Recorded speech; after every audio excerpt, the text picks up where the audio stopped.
അല്ല പെണ്ണെ, ഇങ്ങനെ കുത്തിയിരുന്നാ മതിയോ? നീയൊരു ജലദേവതയാണെന്നാ ഈ നാട്ടുകാരൊക്കെ പറയുന്നത്. ഈ വെള്ളത്തിലോട്ടൊന്ന് ചാട്, നിനക്കൊരു വെളിവ് വരട്ടെ.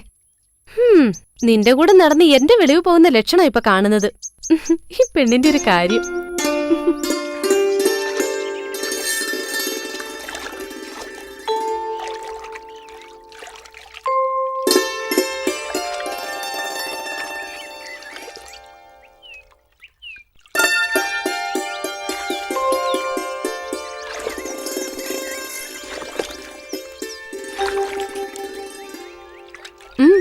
നീ എന്താടി ഇങ്ങനെ നോക്കിയിരിക്കുന്നത്?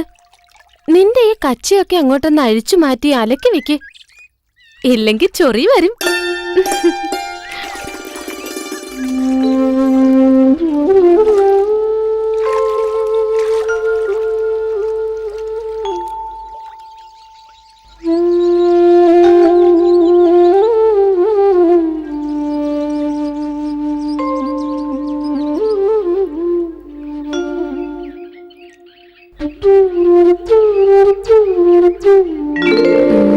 വെറുതെ അല്ല ആമ്പിള്ളേര് കണ്ണു വെക്കുന്നത്. സോപ്പിട്ടൊന്ന് തേച്ചാൽ പെണ്ണ് സുന്ദരി തന്നെ. പെണ്ണിന്റെ ഒരു നാണം.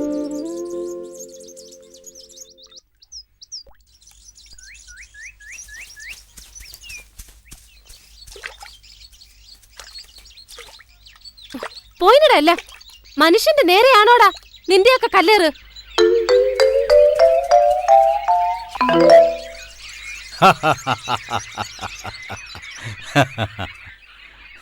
എടാ വിനു, എന്നെ ഉറുമ്പ് കടിക്കുന്നു.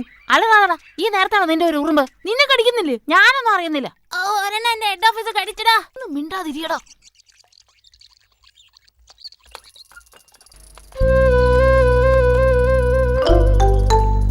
വാ നമുക്ക് പോവാം, എനിക്ക് വീട്ടിൽ നിന്ന് നന്നായി കിട്ടും. വാ പോവാ, വാ പോവാ നമുക്ക്. വാ പോവാ. എന്താണ് ഇവിടെ? അയ്യോ രാമമാഷ്, പെണ്ണുങ്ങളെ കുളിക്കുന്ന ഒളിഞ്ഞു നോക്കുന്നോടാ ശുംഭന്മാരെ. ഏത് സ്കൂളിൽ നിന്നാണ് ഇത്ര കാര്യങ്ങൾ പഠിച്ചത്? നല്ല കുട്ടിയൊക്കെ പറഞ്ഞാൽ ഇതൊന്നും ഇതൊന്നും ആവർത്തിക്കരുത്,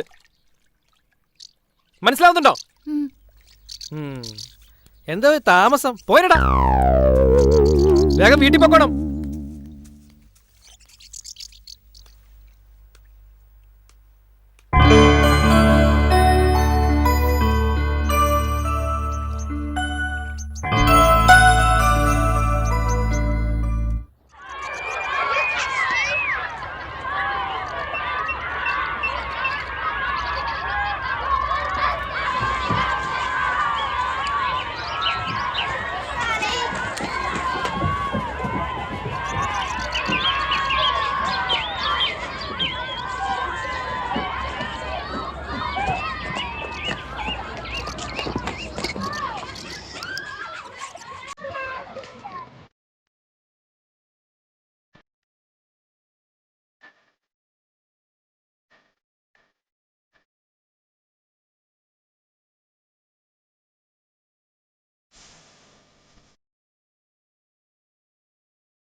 കരിങ്കല്ലാണെങ്കിലും നീ വളരെ ഭാഗ്യവാനാ.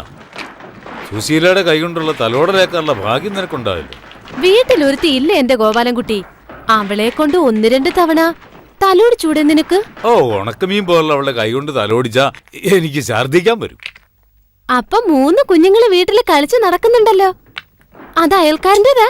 ഗോപാല നിർത്തിക്കോള്. സുശീലനോട് കൊഞ്ചാൻ പോയാ നീ വിവരം അറിയും. എല്ലാവരുടെ അടുത്തും കളിക്കുന്ന പോലെ നീ ഓളുടെ അടുത്ത് കളിക്കണ്ട. മുതലാളിയുടെ പിൻബലത്തിലാ അവളുടെ നെകളിപ്പ്. എന്നാ ഈ ഒരു കാര്യം ചെയ്, മുതലാളിയോട് പറഞ്ഞു നീ എന്നെ അങ്ങ് ഏറ്റെടുത്തോ.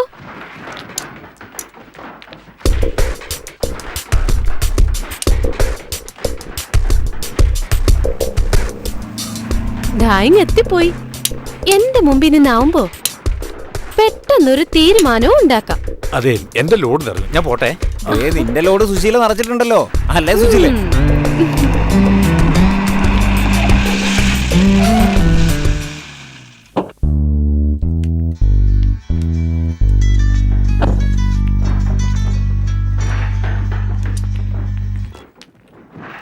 ആ ജോസഫേട്ടാ പറയ്, എത്ര ലോഡ് വേണമെങ്കിൽ ഞാൻ തരില്ലേ? ആ ബില്ലൊന്ന് പെട്ടെന്ന് ശരിയാക്ക്. വെള്ളത്തിലല്ലേ കല്ലിടുന്നത്. ആ ശരി ശരി, ഞാൻ വിളിക്കാം. ഓക്കെ. എന്താ മുതലാളി ഈ ഇടയായിട്ട് വല്ലാത്തൊരു ഗൗരവം? അല്ല, ഈയിടെ നീ എല്ലാ അനാഥരെയും ഏറ്റെടുക്കാൻ തീരുമാനിച്ചു എന്ന് കേട്ടല്ലോ. അതെ, ഈ വർക്കിയെ ഉപദേശിക്കാൻ നോക്കണ്ട. എടേ, മാമ്പള്ളി ഔസേപ്പ്, അതായത് എൻ്റെ അപ്പൻ, അങ്ങേര് വിചാരിച്ചിട്ട് നടന്നിട്ടില്ല. എന്നിട്ടാ നീ. മുതലാളി, ഒരുപാട് സഹിച്ചത് ആ കുട്ടി. ഇനിയും അതിനെ ഉപദ്രവിച്ച ദൈവം പോലും സഹിക്കില്ല. സമയം കളയാതെ നീ നിന്റെ പണി നോക്ക്, എനിക്ക് വേറെ പണിയുണ്ട്. ഹലോ, ആ ചേട്ടാ, തപ്പ വരാം. ഇതാ പപ്പടേ. ഓ ശരി. എന്താ അത്?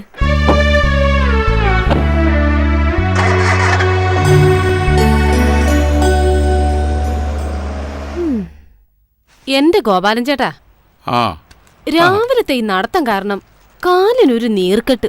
തടി ഇളകാതെ വാസന്തി കാശുണ്ടാക്കുന്നു എന്നാ നാട്ടുകാരുടെ പരാതി. ഓരോരുത്തന്മാരുടെ പുറകെ 1000 വട്ടം നടന്നാലേ കാശ് കിട്ടത്തുള്ളൂ. അതും ചേച്ചീന്റെ മണം അടിക്കുമ്പോഴത്തേക്കും അവന്മാരങ്ങ് പോവും. പിന്നെ താപ്പി പിടിക്കണം. മണം പിടിക്കാൻ അല്ലേലും നിങ്ങൾ മിടുക്കന്മാരാണല്ലോ. ഗോപാലൻ ചേട്ടാ, ബിസിനസ് ഇപ്പൊ മോശ, പണ്ടത്തെ പോലെയല്ല. ആൾക്കാർക്കൊക്കെ ബാങ്ക് വാരി കൊടുക്കല്ലേ, വാസന്തിയുടെ പരിചയമില്ല. എന്തോന്ന് വാസന്തി, ബാങ്ക് എന്ന് പറഞ്ഞാൽ അപേക്ഷിച്ച് കഴിഞ്ഞാൽ തന്നെ ചാവടിയന്ത്രത്തിനല്ലേ പാസ്സാവൂ. എളുപ്പം കിട്ടാൻ വാസന്തി തന്നെ സ്വരണം. വാങ്ങാൻ വരുമ്പോ തേനെ പാലേന്നൊക്കെ വിളിക്കും. കയ്യിൽ കിട്ടിയ പിന്നെ മുങ്ങി നടക്കും. ഇവറ്റകളെ തീറ്റിപ്പോറ്റിയ പിന്നെ മിച്ചമൊന്നും ഉണ്ടാവില്ല. ആ ഗോപാലൻ ചേട്ടാ, നിങ്ങളുടെ സ്വന്തക്കാരിയുടെ? ഓ, ഏത് സ്വന്തക്കാരി? അങ്ങനൊരു സ്വന്തക്കാരി? നിങ്ങളൊരു സുന്ദരിയെ പാർപ്പിക്കുന്നില്ലേ, അവള്. ഓ, ആ പൊട്ടിപ്പൊട്ടോ ആർക്കറിയാം. പിന്നെ വാസന്തിക്കറിയില്ലേ ഞാൻ അത്രക്കാരനല്ലാന്ന്? എനിക്കറിയാലോ, അതല്ലേ ചോദിച്ചത്. ആ, അവളൊരു കുളിക്കാത്ത പെണ്ണ. നടക്കട്ടെ നടക്കട്ടെ. എന്റെ പൊന്നെ. എന്റെ വർഗിച്ച നിങ്ങൾക്ക് വട്ടാണ്. അതേടാ, ഇത്തരം കാര്യത്തില് വർക്കിച്ചന് ഇത്തിരി വട്ടാ. എനിക്കതാ മനസ്സിലാവാത്തത്. സുശീലയോട് ഉടക്കാൻ മാത്രം ഈ പീറപ്പെണ്ണത് എന്ത് കണ്ടിട്ടാ വർഗിച്ച? സുശീല ഒന്നാന്തരം, അതില് സംശയമൊന്നും വേണ്ട എനക്ക്. എന്നാ ഓക്ക് അല്പം മൂപ്പ് കൂടുതലാ. എന്നാലും കുളിക്കത്ത് പോലും ഇല്ലാതെ. പൊട്ട, നല്ല 5 സ്റ്റാർ ഹോട്ടലിൽ നിന്ന് കഴിക്കുന്നതിനെക്കാട്ടും നല്ലത് ചിലപ്പോ തട്ടുകടയിൽ നിന്ന് തിന്നുമ്പോഴാ. എടാ, വെള്ളക്കുപ്പായത്തിൽ ഒരു കറ വീണാൽ എങ്ങനെയാ, അതുപോലെയാ മനസ്സിലൊരു ആശ വീണ അത് തീർക്കാതെ പിന്നെ ഈ വർക്കിച്ചന് ഉറക്കം വരില്ല. അതാ ഈ വർക്കിച്ചൻ. നിനക്ക് മനസ്സിലായ? അങ്ങനെ ചോദിച്ചാ എന്നാൽ ഈ വർക്കിച്ചന്റെ ഒരു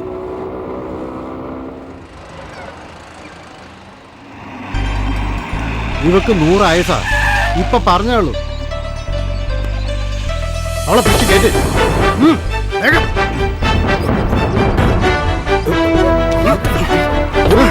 പിടിച്ച് കേട്ട്.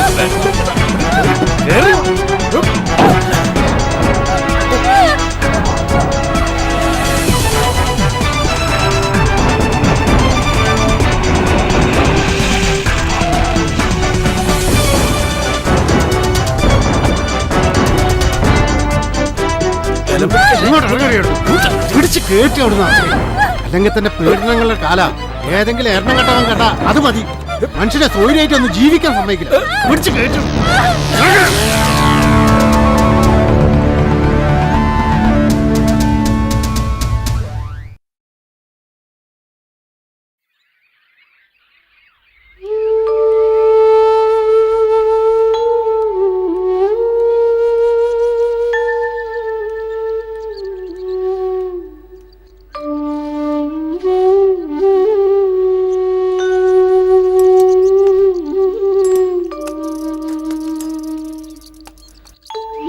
നീ അവിടെ എന്തെടുക്കായിരുന്നു?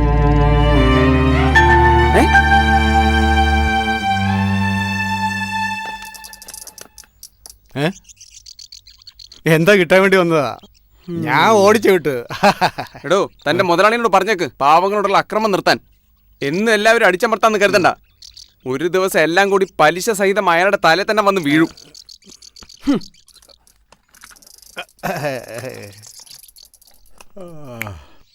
പഴയ സാഹിത്യ സൃഷ്ടികൾ ഇന്നും നിലനിൽക്കുന്നു. പൊറ്റക്കാട്, തകഴി തുടങ്ങിയവർ കാലത്തെ അതിജീവിക്കും. എന്നാൽ ഇന്ന് വളർന്നു വരുന്ന പുത്തൻ എഴുത്തുകാർ അത്തരം ആഴത്തിലുള്ള സൃഷ്ടികളിൽ ഏർപ്പെടാത്തത് എന്തുകൊണ്ടാണ്? ഇന്ന് പെണ്ണെഴുത്ത് ആണെഴുത്ത് എന്നൊക്കെ പറഞ്ഞ് അർഹതയില്ലാത്ത പലരും വാരികകളിൽ നിലവാരമില്ലാത്ത സൃഷ്ടികൾ എഴുതി പിടിപ്പിക്കുന്നു. അത്തരം സൃഷ്ടികൾ ആയുസ് കുറയുന്നു. അബൂക്ക എന്ത് പറയുന്നു? ഏത് വിത്ത് മുളപ്പിക്കാനാവും, എന്നാൽ പാകമായ മൂപ്പത്തിയ വിത്ത് പാകിയാൽ അതിൽ ഫലം പറിക്കാനാവും. ശരിയല്ലേ സ്നേഹരാജേ? ശരിയാണ്. പറഞ്ഞതുപോലെ നല്ല സൃഷ്ടികൾ എന്നും നിലനിൽക്കും. കാലഘട്ടത്തിനനുസരിച്ച് മുളച്ചു പൊന്തുന്നവൻ അതുപോലെ തന്നെ കരിഞ്ഞു പോകും. അതേ ഇപ്പോഴും സംഭവിച്ചിട്ടുള്ളൂ. ആരോ ഒരാൾ പോയല്ലോ. വല്ല കച്ചറയും പെറുക്കാൻ നടക്കുന്നവരായിരിക്കും. ഏയ്, ഇതങ്ങനെയല്ല. ഏതോ നാട്ടിൽ നിന്ന് ഇവിടെ എത്തിപ്പെട്ടതാ. രാത്രിയുടെ മറവിൽ അതിനെ പലരും ശല്യപ്പെടുത്തുന്നു. ശരിക്കു പറഞ്ഞ കാര്യം കഷ്ടമാണ്. വല്ല സാമൂഹ്യ സംഘടനകളിലോ ഏതെങ്കിലും പുനരധിവാസ കേന്ദ്രങ്ങളിലോ കൊണ്ട് ആക്കിക്കൂടെ ആർക്കെങ്കിലും? നീ തന്നെ ഉത്തരവാദിത്തം ഏറ്റെടുക്കണം. അത് നിനക്കും ചെയ്യാവല്ലോ. ഇതാ നമ്മുടെ നാടിൻ്റെ ഒരു ശാപം. ഇതൊന്നും എൻ്റെ കാര്യമില്ലാന്ന മട്ടിൽ സ്വന്തം കാര്യം നോക്കി താൻ നടക്കും. സഹജീവികളോട് മനുഷ്യസഹജമായ അടുപ്പവും സൗഹാർദ്ദവും കാട്ടിയാൽ അത് സമൂഹത്തിന്റെ കൂട്ടായ്മയായി വരും. നാടും പുരോഗമിക്കും. അവൾ അങ്ങോട്ട് പോട്ടെ, നമുക്കിത്തിരി കളിക്കാം. നമ്മുടെ കളി നടക്കട്ടെ. ഇല്ല, എനിക്ക് മാങ്കാവിലൊരു മീറ്റിംഗ് ഉണ്ട്, പോയേ മതിയാവും. എനിക്കും പോയിട്ട് പണിയുണ്ട്. നിങ്ങളെ ഞാൻ ഡ്രോപ്പ് ചെയ്യാം. എന്നാ ശരി. എന്നാ ശരി.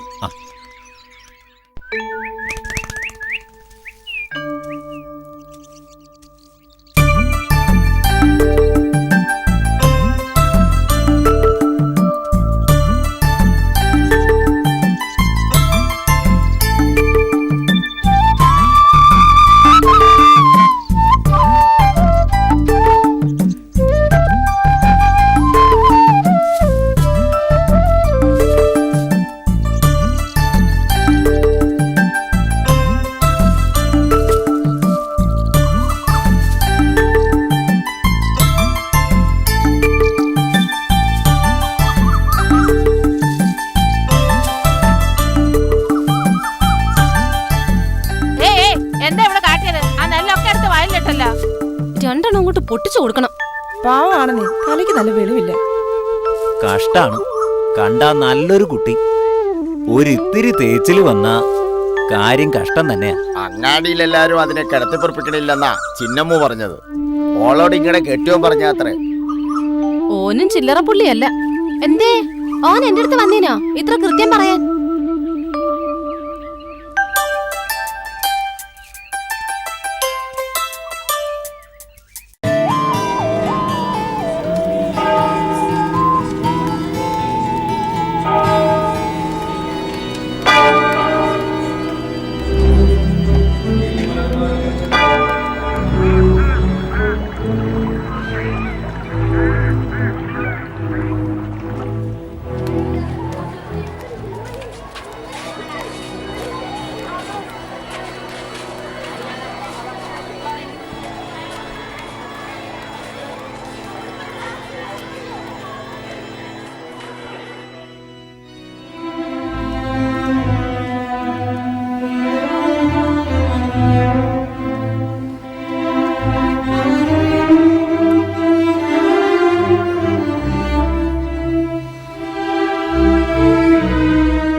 ക്ലാസ്സിൽ ഇരിക്കും പോലെ തന്നെയാ നീ പള്ളിയിലും. വെറുതെ അല്ല നിനക്ക് മാർക്ക് കുറയുന്നത്. മോളെ, പള്ളിയിലെങ്കിലും നിനക്കൊന്ന് കോൺസെൻട്രേറ്റ് ചെയ്തുകൂടെ? എന്നെ നോക്കി പഠിക്കാൻ പറയുമെങ്കിൽ എല്ലാത്തിലും എനിക്ക് A+. കുസൃതിയിലും കൂടി ആന്ന് പറ. അതിപ്പോ ആർക്കും കുറവില്ല. തെക്കോട്ട് നടക്കാൻ പറഞ്ഞാൽ വടക്കോട്ട് നടക്കും. കാലത്തിന്റെ മാറ്റമാണെന്ന് എല്ലാരും പറയുക. എന്താ ചെയ്യുക? ഒന്നും ചെയ്യാനില്ല. വരാനുള്ളത് വഴി തങ്ങില്ലല്ലോ. അതെ.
ഇവക്ക് സത്യത്തിൽ വട്ടില്ലേ? ഇനി ഇതൊക്കെ ഒരു അഭിനയാണോ? ഒന്നും മനസ്സിലാവുന്നില്ല. നീ ഇങ്ങനെ കളിച്ചാ ബസ്സിന് വഴിക്ക് പോവുകയെ. എല്ലാം ഒന്ന് വേഗം അടക്കി വെക്കേ. 8 മണിക്ക് ബസ് പുറപ്പെടും. ഇത് പറഞ്ഞിരിക്കാതെ ഏട്ടനൊന്ന് സഹായിച്ചൂടെ? ഓ ആ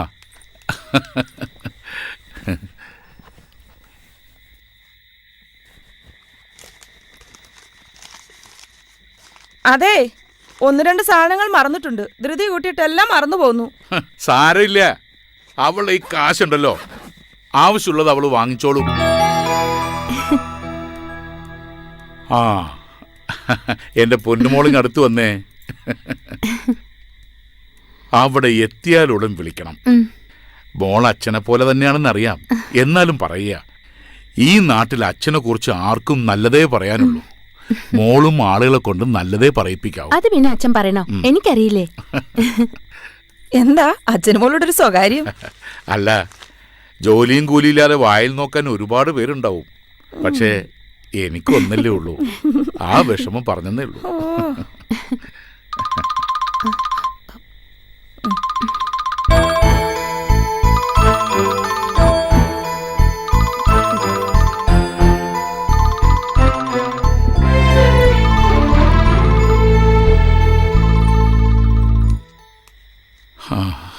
ഈശ്വര, ഇതിന്റെ പഠിത്തം കഴിഞ്ഞ് ആരുടെയെങ്കിലും കയ്യിൽ പിടിച്ചേൽപ്പിക്കുന്നവരെ നെഞ്ചിൽ തീയ. എന്തിനാ ഇപ്പൊ അങ്ങനെയൊക്കെ ചിന്തിക്കുന്നേ? നിനക്കതറിയില്ല. മുഹൂർത്തത്തിന് എന്നെ ഫോൺ വന്നു കണ്ടില്ലേ? നമ്മുടെ മുന്നിൽ വെച്ച് സംസാരിക്കാൻ അവൾക്കെന്താ തടസ്സം? അത് അവളുടെ കൂട്ടുകാരി വല്ലായിരിക്കും. ഭാനുമതി, നീ ഇപ്പോഴും നാട്ടിൻപുറത്തുകാരൻ പുളിക്കൽ ബാലക്കുറുപ്പിന്റെ മോള് തന്നെ.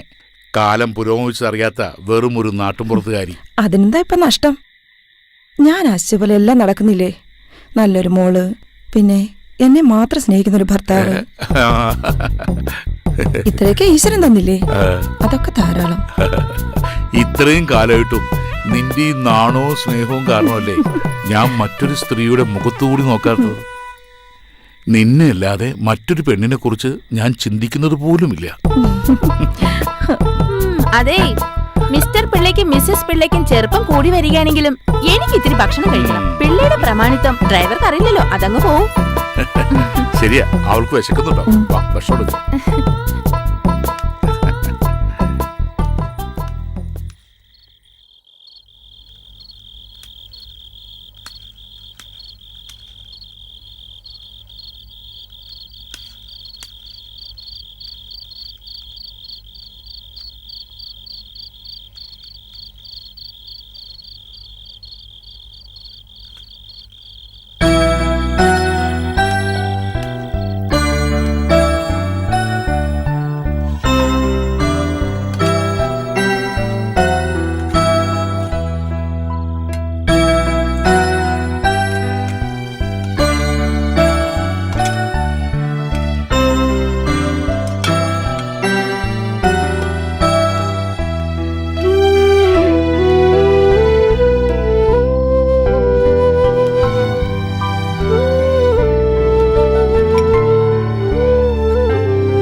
ഇവളിതെവിടെ പോയി?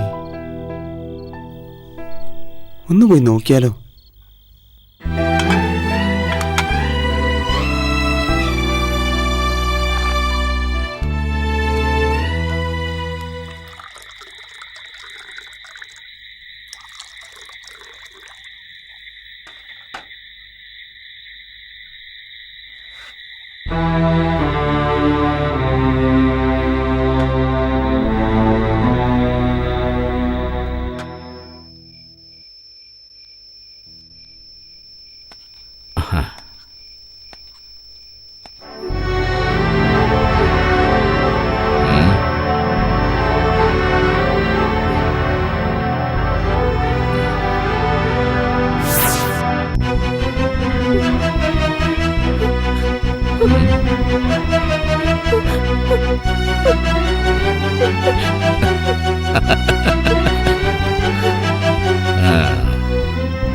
ഉന്നതരായ തമ്പുരാക്കൾ വിഭജിച്ച കണക്ക് തേച്ചു മാച്ചില്ലാതാക്കുന്നതും ഹോട്ടലിൽ അവർക്ക് കൂത്താടാൻ പുറത്ത് കാവൽ നിൽക്കുന്നതും ഞങ്ങളുടെ ജോലിയുടെ ഭാഗമായി മാറിയ ഇക്കാലത്ത് ഒരു ഇടവേള അത്ര തന്നെ.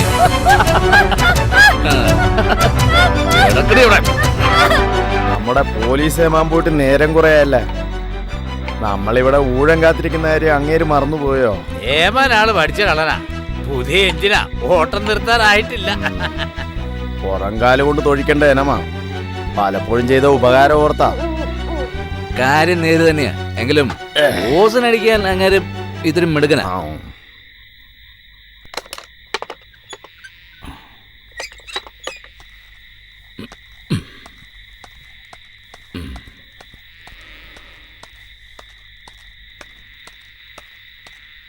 വരണം വരണം ഏമാനെ. രാത്രിയിൽ ഈ നാടിന്റെ സമാധാനം കാത്തു സൂക്ഷിക്കാൻ ഈ പാവം പോലീസുകാരനെ എത്ര പണിപ്പെടുന്നു. പോയിട്ടല്ല, പോലീസുകാരന് ആരും നിയമം പഠിപ്പിക്കണ്ട. ആരും ചോദിക്കാനും പറയാനില്ലാത്തൊരു പെണ്ണിന്റെ കാര്യത്തിൽ പ്രത്യേകിച്ചും. മനസ്സിലായില്ലേ? അതാണ് നേരെ. സാറ് പറഞ്ഞത് എൻ്റെ ശരി. ഇനി ഞങ്ങളുടെ കാര്യത്തിലും സാറ് തലയിടേണ്ട. വേഗം വീട്ടിൽ പോ. വേണമെങ്കിൽ ഇതുകൂടെ കൊണ്ടുപോയോ. വീട്ടിലെ പെമ്പർ നോത്തിയെ കാണുമ്പോൾ പിടിച്ചു നിൽക്കാം. Thank you. ഇലനക്കിപ്പട്ടിയുടെ ചെറുനക്കിപ്പട്ടി.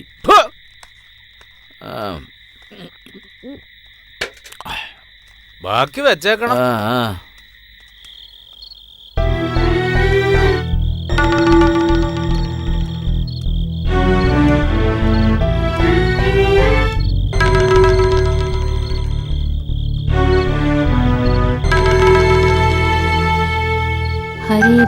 ഹരേ രാമ രാമ രാമ ഹരേ ഹരേ, ഹരേ കൃഷ്ണ കൃഷ്ണ കൃഷ്ണ ഹരേ ഹരേ, ശ്രീകൃഷ്ണ ഹരേ ഹരേ. ഹരേ രാമ രാമ രാമ ഹരേ ഹരേ, ഹരേ കൃഷ്ണ കൃഷ്ണ കൃഷ്ണ ഹരേ ഹരേ.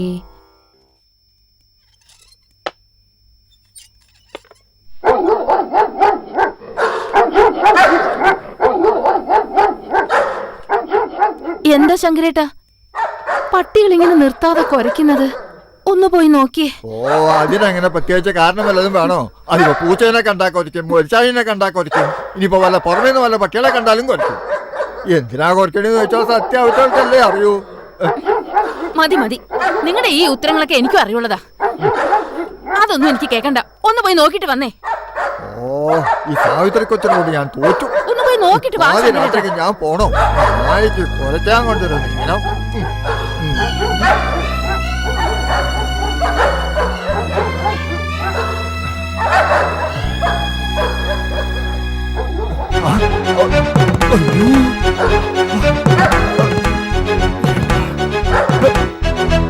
സാവിത്രി കൊച്ചേ,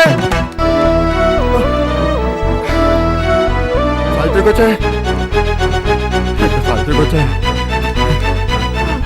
നമ്മളെ കൊച്ചൊരു വെറുതെ ആയിരുന്നില്ല കേട്ടോ. അവിടെ ഒരു പെൺകുട്ടി രക്തത്തെ കുളിച്ച് കിടക്കുക. ശിവ ശിവ, ഞാൻ എന്താ ഈ കേക്കണേ? വന്നേ. ദൈവമേ, എവിടെ? അയ്യോ ശങ്കരേട്ടാ, ഇതാരാ? ഇതാ ഇത്തിക്കര ചന്തി തെണ്ടി നടക്കുന്ന പെണ്ണാന്നാ തോന്നണേ. ബോധമില്ല, എന്തോ സംഭവിച്ചിട്ടുണ്ട്. ശങ്കരേട്ടാ, നോക്കി നിൽക്കാതെ ഇവളെ എടുത്ത് വീട്ടിലോട്ട് കിടത്ത്. അതിപ്പോ ഏതോ ഒരു പെണ്ണിനെ അകത്ത് കയറ്റി പനിനീര് തളിക്കാനല്ല പറഞ്ഞത്, ഇത്തിരി മനുഷ്യത്വം കാട്ടാനാ.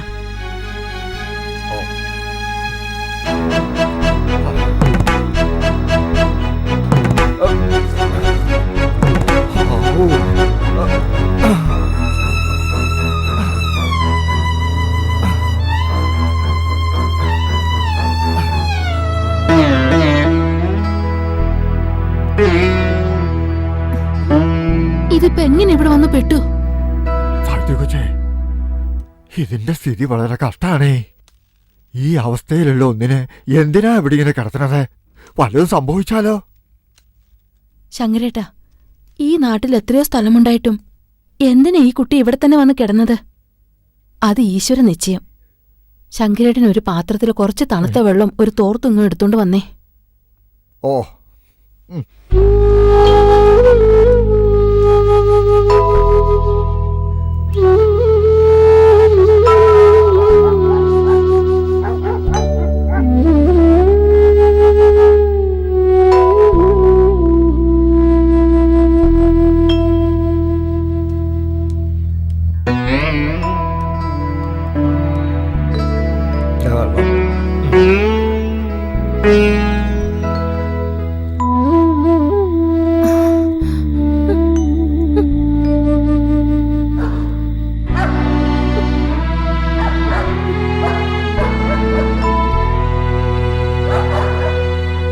സാവിത്രി കൊച്ചെ എന്ത് ഭാവിച്ചാ ഇത്? ഇവളെ ഇവിടുന്ന് പറഞ്ഞു വെച്ചില്ലെങ്കിൽ വലിയ പുലിവാലാവും. വെളിയിൽ എവിടെയെങ്കിലും ഞാൻ തന്നെ കൊണ്ടുപോയി കിടത്തേക്കാം. എങ്ങനെയാ ശങ്കരേട്ടാ ഇങ്ങനെയൊക്കെ ചിന്തിക്കാൻ നിങ്ങൾക്ക് മനസ്സ് വരുന്നത്? ഇതും ഒരു മനുഷ്യജീവിയല്ലേ? ഏതായാലും ഇന്ന് ഇവളിവിടെ കിടക്കട്ടെ. നേരം വെളുത്തിട്ട് എന്താന്ന് വെച്ചാ ചെയ്തോളൂ. ശിവ ശിവ, കാലത്തിന്റെ ഒരു പോക്കേ. അല്ല, സാവിത്രി കൊച്ച് അത്താഴൊന്നും കഴിച്ചില്ലല്ലോ. പോയി കഴിച്ചോളൂ. ശങ്കരേട്ടൻ അവിടെ എടുത്തു വെച്ചിട്ടുണ്ട്, പോയി കഴിച്ചോളൂ. ഈ കുട്ടി എപ്പോഴാ എണീക്കണേന്ന് അറിയില്ല. എണീറ്റാൽ എന്തെങ്കിലും കൊടുക്കായിരുന്നു. എന്തിനാ വെറുതെ പട്ടിണി കിടക്കണത്? എനിക്കിപ്പം വിശക്കണില്ല. ശങ്കരേട്ടൻ പോയി കഴിച്ചോളൂ. അത് കഴിഞ്ഞിട്ട് വേണം ഇതിനെ എടുത്ത് അകത്തേക്ക് കടത്താൻ. അതിപ്പോ എങ്ങനെയാ? ശങ്കരേട്ടൻ പോയി കഴിച്ചിട്ട് വാ.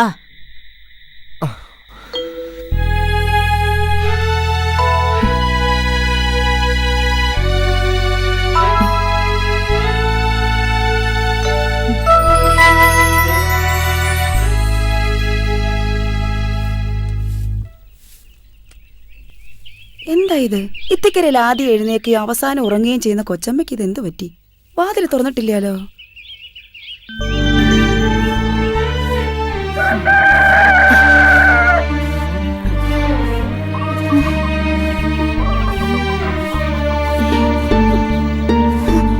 ഈശ്വര, നന്നായിട്ട് പനിച്ച് പൊള്ളുന്നല്ലോ.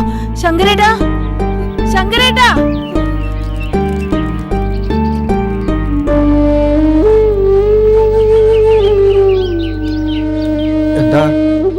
എന്നെ വിളിച്ചു എന്ന് പറഞ്ഞ? ആ, ഇന്നലെ രാത്രിയില് ഒരാളെ മുറിയിൽ കിടത്തിയ കാര്യം ശങ്കരേട്ട മറന്നുണ്ടോ? എന്റെ സാവിത്രി കൊച്ചെ, ഞാൻ ആ തൊടിയിലൊന്ന് പോയതാ. ഇളവൻ പറിക്കാൻ ആള് വരുന്നു പറഞ്ഞിരുന്നു.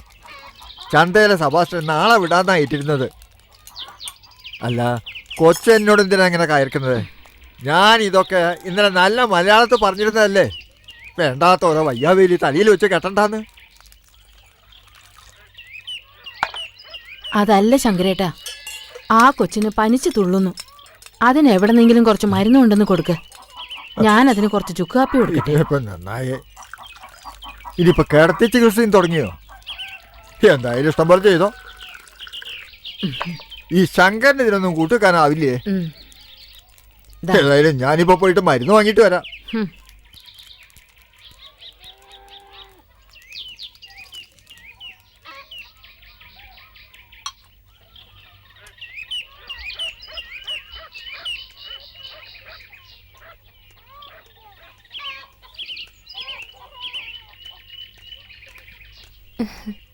എങ്ങോട്ടാ ശങ്കരേട്ടാ ഇത്ര രാവിലെ ധൃതിപ്പെട്ട്? ഒന്നും പറയണ്ട എന്റെ സുശീലേ. തറവാട്ടിലൊരു സമ്പാദ്യം വന്നു പെട്ടിട്ടുണ്ട്. അതിനനുസരിച്ച് തീരെ സുഖവുമില്ല. ഞാൻ രാവിലെ തന്നെ മരുന്നിന് വേണ്ടി ഓടുക. ശങ്കരേട്ടൻ ഏതായാലും കോള് തന്നെ. ആരാണാവോ പുതിയ സമ്പാദ്യം? അതൊന്നും പറയാതിരിക്കുക നല്ലത്. കഴിഞ്ഞ രാത്രിയിൽ വന്ന് കയറിയതാ. ഞാൻ കേട്ടണ്ടാന്ന് ഏറെ പറഞ്ഞതാ. കേക്കണ്ടേ?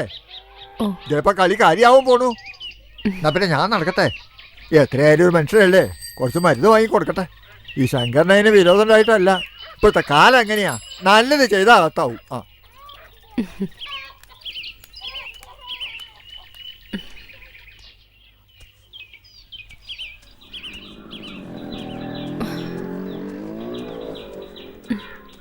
സാവിത്രി കൊച്ചമ്മേ, സാവിത്രി കൊച്ചമ്മേ.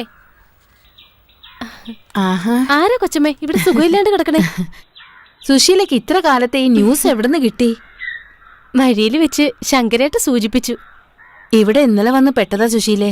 ദാ ആ മുറിയിലുണ്ട്, വാ.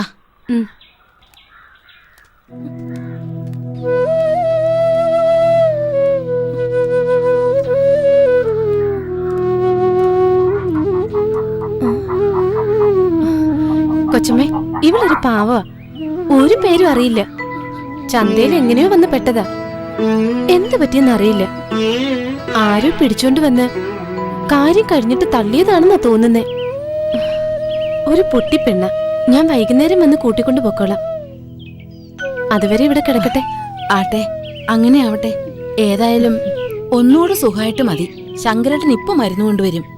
ഓ ശരി.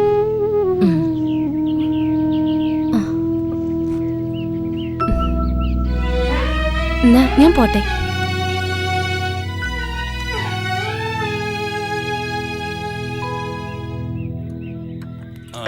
ശിവ, എന്റെ പറ്റിലെഴുതിയോ?